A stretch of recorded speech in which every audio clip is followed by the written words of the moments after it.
बसला होता काळ कसा महापुरुषावरती, देशोदेशी वार्ता पसरता हादरून गेली ही धरती।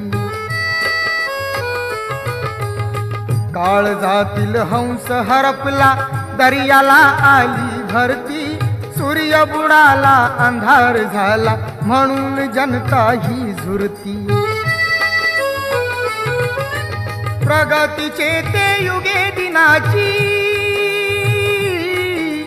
प्रगतीचे ते युगे दिनाची गुपित मागे सारली, दुष्ट काळाने भीमरायांची प्राणज्योत ती चोरली।